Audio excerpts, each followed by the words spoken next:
everyone, my name is Elizabeth with Elizabeth Plum Jewelry, and today I am in my studio with my dog Milo. This is Milo. He likes to hang out in my studio whenever I'm in it, really. And he also loves Andrea, so that's nice. He'll go down and hang out with her too. Anyway, today I'm making a video on leather cuffs, how to cut a leather cuff. When I make leather cuffs, I sometimes cut about 100 at a time. So I really like to have an efficient way of cutting. In the past 8 years, I've done a method. This is my method. It's a tool for cutting leather. And what you do is you lay your hide on the ground, which this is a hide I got from a local store in Salt Lake City. And they have great quality leather. They have been a great company to work with. And so you will lay this out flat and you will take it and line it up and just kind of glide it down the leather. So this is what we've done, and the things I don't like about it is leaving a fray on the bracelets. So this is something that's been driving me crazy for a long time.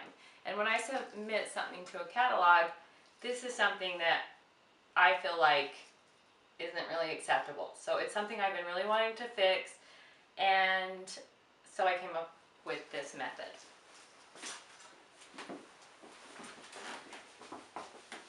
So this is a thick piece of glass I found when I was cleaning out my house, and I don't really know what it goes to, but it has become the perfect thing for my solution.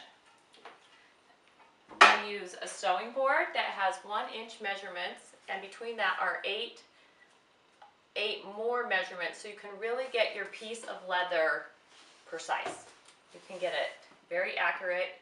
And what you're going to do is you're going to line up your leather. Lay your thick piece of glass, or I'm sure you could use a lot of different kinds of boards. This is nice because if you were using wood, your utility knife would cut the wood, so you need something sharp like a metal or a glass or something with a nice edge. And I usually just try and take an extra minute because you can get off so quickly if you're going fast. And I really am trying to avoid mistakes like that. Okay, so there you go. So then I'll just actually get on top of this. So then nothing moves, I know it's going to be perfect, and I don't have to worry. Okay, so then I'll just place my thumb on one side, and I will press firmly and slowly guide your knife down the whole length, just like that. So this came out just how I like it.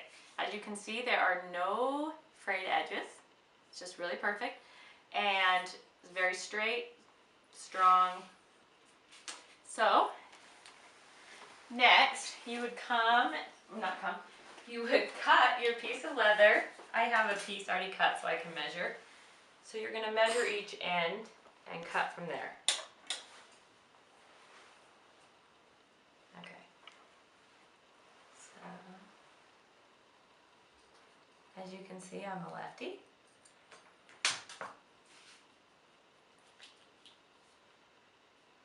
And then you're going to cut the other side. Be careful if you're measuring with another bracelet not to cut the first bracelet. Not that I ever. Okay, so then you're going to do the corners. And what you're going to do is you're going to put your scissors and you're going to just kind of glide. Your actual arm is going to move more than the scissors. So my whole arm is just kind of pushing out, and as I'm doing the corners. Okay, so you're going to do that to all 4 corners. Next, you're going to make 3 holes, and the 3 holes are for, you're going to have one as the closure. This is the button closure, and then you're going to have 2 holes where you can put it through. just because of different size wrists. You want to be able to have different size people if you're selling this. Okay, so, and as long as I have, so then as long as I have, I'm talking about this, my friend Kristen came up with this, she showed me this idea last time I saw her. And what she does is she does that, and then she folds over her piece like that. And she had a really cool piece of leather that both sides were pretty awesome, so it looked really nice, and then it wasn't driving her crazy like, see, like these two would. But now you know how to cut them, you can also just cut them off. Okay, so next you're going to take your hole punch, this is a leather hole punch, and you are going to place it about like that. So you're going to have about 1/4 of an inch at least from the hole, from the end of the cuff to the hole. That is because if you do this too close to the edge, when people are securing the cuff, it will break eventually. So you're going to snap it, and you're going to rotate the cuff and make sure it's cleanly cut, and then you're going to have a hole punch. So that is how you make a leather cuff. So thank you for watching, and I appreciate all your support.